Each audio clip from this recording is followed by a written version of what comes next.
रहस्यमय एयरप्लेन जो 239 लोगों के साथ आसमान से ही हो गया था, गायब, आज तक नहीं मिला। कभी कभी दुनिया में ऐसी घटनाएं भी घट जाती हैं जिस पर यकीन करना मुश्किल हो जाता है। एक ऐसी ही घटना 8 मार्च 2014 रात 12:42 को घटने जा रही थी, जो अब तक दुनिया भर के लोगों के लिए एक रहस्य ही बना हुआ है। दरअसल मलेशिया एयरलाइंस का एक प्लेन 239 लोगों के साथ आसमान से ही अचानक गायब हो गया था। इस रहस्यमय घटना को 9 साल होने वाले हैं, लेकिन इसका सुराग आज तक किसी को भी नहीं मिला है। इस प्लेन के पायलट थे कैप्टन जहारी अहमद शाह, जो कि 53 साल के थे। दूसरी तरफ है 27 साल के फर्स्ट ऑफिसर फारिक हामिद, जिनके लिए यह एक ट्रेनिंग फ्लाइट थी। यह ट्रेनिंग फ्लाइट कंप्लीट करने के बाद यह फुल सर्टिफाइड हो जाएंगे एक पायलट बनने के लिए, लेकिन इन्हें यह नहीं पता था कि उनके लिए यह आखिरी सफर होगा। मलेशिया एयरलाइंस के विमान MH370 ने राजधानी कुआलालंपुर से उड़ान भरी। उसे उसी दिन चीन की राजधानी बीजिंग पहुंचना था। यह प्लेन करीब 20 मिनट तक सही दिशा में उड़ रहा था। यह प्लेन 1:08 पर मलेशियन कोस्ट लाइन को पार करते हुए साउथ चाइना सी के ऊपर चली जाती है, वियतनाम की डायरेक्शन में। कैप्टन जहारी अहमद रिपोर्ट करते हैं कि यह प्लेन 35000 फीट पर है। सब कुछ नॉर्मल चल रहा था। इसके करीब 11 मिनट बाद एयरप्लेन पहुंचता है वियतनाम एयर ट्रैफिक जुरिस्डिक्शन के अंदर। इसी रीजन से जो कुआलालंपुर का एयर ट्रैफिक कंट्रोल है, वो कहता है मलेशियन 370 कांटेक्ट हो चीमिन 120.9 गुड नाइट। इसके जवाब में जहारी अहमद कहते हैं गुड नाइट मलेशियन 370। ये जो शब्द थे कैप्टन जहारी के, ये उनके आखिरी शब्द थे। मलेशियन 370 कांटेक्ट हो चीमिन 120.9 गुड नाइट मलेशियन 370, जो हमें एरोप्लेन से सुनने को मिले। फिर इसके कुछ ही समय बाद उसका संपर्क ट्रैफिक कंट्रोल सेंटर से टूट जाता है। इसके बाद प्लेन के गायब होने को लेकर कई तरह की बातें हुई, लेकिन उसका कुछ पता नहीं चला। वियतनाम एयर स्पेस पहुंचने के सिर्फ 30 सेकंड बाद ये प्लेन अचानक से रडार से गायब हो जाता है। इस वक्त टाइम हो रहा था रात के 1:21। कुआलालंपुर एयर ट्रैफिक कंट्रोल वाले इसे नोटिस नहीं करते, और जब करते हैं तो इन्हें लगता है कि ये जो प्लेन है हमारे रडार से बाहर निकल चुका है और वियतनाम एयर स्पेस के अंदर चला गया होगा। जबकि दूसरी तरफ वियतनाम एयर ट्रैफिक कंट्रोल वाले देखते हैं कि MH370 उनकी एयर स्पेस में आया है और अचानक से गायब हो जाता है। प्लेन से वो कम्युनिकेट करने की कोशिश करते हैं, लेकिन दूसरी तरफ से कोई जवाब नहीं आता है। बार बार कोशिश करने के 18 मिनट बाद वियतनामी कंट्रोलर कुआलालंपुर कंट्रोलर को बता देते हैं कि MH370 अचानक से गायब हो चुका है। सुबह के 6:32 हो चुके होते हैं। यह वो टाइम था जिस टाइम पर एयरप्लेन को बीजिंग में लैंड कर जाना चाहिए था, लेकिन उसकी कोई लैंडिंग नहीं होती। पहले यह अंदाजा लगाया गया कि शायद विमान को आतंकियों ने हाईजैक कर लिया है, लेकिन फिर बाद में इस तरह के कोई एविडेंस नहीं मिले। इसके बाद फिर यह माना गया कि शायद विमान कहीं क्रैश हो गया होगा। इसको लेकर फिर सर्च ऑपरेशन शुरू किया गया। 34 शिप्स, 28 एयरक्राफ्ट 7 अलग अलग देशों के इस प्लेन को ढूंढने की कोशिश करते हैं। कई महीनों तक और कई देशों में विमान की खोजबीन चलती रही, लेकिन कुछ हाथ नहीं लगा। कहते हैं कि 1 लाख वर्ग किलोमीटर से भी ज्यादा के दायरे में प्लेन की खोजबीन चली, लेकिन प्लेन का कुछ पता नहीं चला। किसी एयरप्लेन को खोजने का ये हिस्ट्री में अब तक का सबसे लंबा सर्च ऑपरेशन था।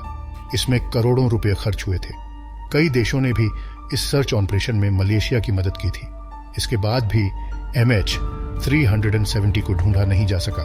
करीब 4 दिन बाद 12 मार्च को खबर निकलती है कि प्लेन सिविलियन रडार से जरूर गायब हो गया था, मगर उस रात एक मिलिट्री रडार ने उसको जरूर स्पॉट किया था।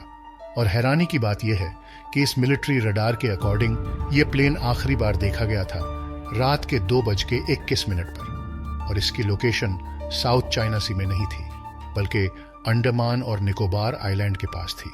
मलेशिया के वेस्ट में स्ट्रेट ऑफ मलका में थी, और इस मिलिट्री रडार की रीडिंग्स के अकॉर्डिंग एक्चुअली में अंडमान आइलैंड्स की डायरेक्शन में ऊपर जा रहा था, बीजिंग से बिल्कुल उल्टी तरफ।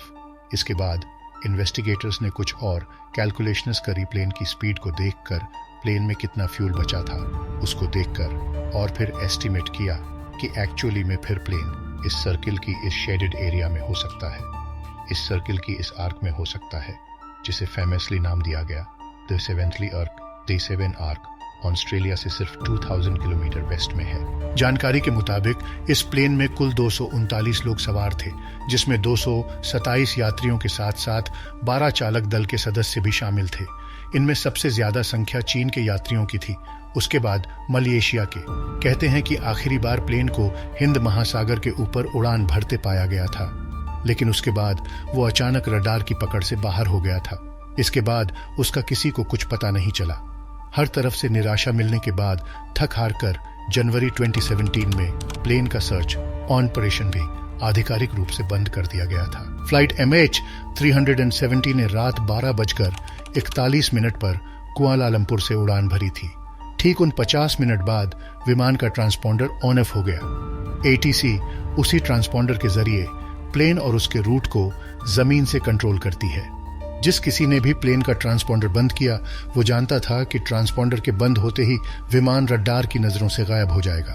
विमान की तलाश में जुटे देश इस आशंका को नजरअंदाज नहीं कर रहे कि विमान के लापता होने में किसी तालिबानी संगठन का हाथ न हो, और कहीं इस एयरप्लेन को गुप्त तरीके से आतंकवादियों ने रडार की नजरों से बचाकर अफगानिस्तान के ठिकाने तक न पहुंचा दिया हो। न इसके इंजन में खराबी आई थी, न ही पायलट ने किसी तरह की मदद मांगी थी। अचानक ही ये प्लेन गायब हो गया। लेकिन अब जाकर लोगों को उम्मीद लगी है कि प्लेन का रहस्य सुलझेगा। दरअसल हाल ही में एक शख्स को ऑस्ट्रेलिया के क्वींसलैंड में समुद्र के किनारे एक विमान का मलबा मिला है। इसकी तस्वीरें जैसे ही सामने आई, लोगों को उम्मीद बंध गई है कि यह गायब हुए प्लेन MH370 का मलबा है। प्लेन का यह मलबा ऑस्ट्रेलिया के क्वींसलैंड में बीच पर मिली। इसे वहीं रहने वाले मिक एल्कोटे ने सबसे पहले देखा था। पहले उसे लगा कि यह किसी समुद्री जहाज का मलबा है, लेकिन बाद में उसे इसके विंग्स नजर आए। शख्स को नहीं पता कि यह मलबा वहां कैसे आया, लेकिन जैसे ही इसकी तस्वीरें सामने आई, लोग इसे गायब हुए मलेशियाई एयरलाइंस MH370 प्लेन का टूटा हिस्सा बताने लगे। शख्स को नहीं पता कि यह मलबा वहां कैसे आया, लेकिन जैसे ही इसकी तस्वीरें सामने आई, लोग इसे गायब हुए मलेशियाई एयरलाइंस MH370 प्लेन का टूटा हिस्सा बताने लगे। हालांकि कई एक्सपर्ट्स ने इसकी संभावना से इनकार किया है। कुछ ने बताया कि मिले हुए मलबे का रंग और गायब विमान के रंग में काफी अंतर है। एल्कोटे ने इस मलबे की तस्वीर अपने फेसबुक पर शेयर की, जहां कई लोगों ने इसे मलेशियाई विमान का ही बताया। इस प्लेन के पायलट जहारी अहमद शाह हाल ही में ऑस्ट्रेलिया के पूर्व प्रधानमंत्री टोनी एबॉट ने यह दावा करते हुए सबको चौंका दिया था कि मलेशिया के उच्च अधिकारियों का मानना है कि MH370 फ्लाइट को उसके कप्तान ने ही जानबूझकर समुद्र में डुबा दिया था। उनका दावा था कि कप्तान जानलेवा था, जिसने एयरप्लेन में सवार सभी लोगों की जान ले ली। हालांकि अपने इस दावे से संबंधित कोई सबूत उन्होंने पेश नहीं किया था। इस तरह उनका दावा भी महज एक अनुमान ही माना जा रहा है। इस विमान का गायब होना अब भी एक अनसुलझी पहेली ही बना हुआ है। तो आप इस वीडियो के बारे में क्या जानते हैं? कमेंट में अपनी राय जरूर दीजिए।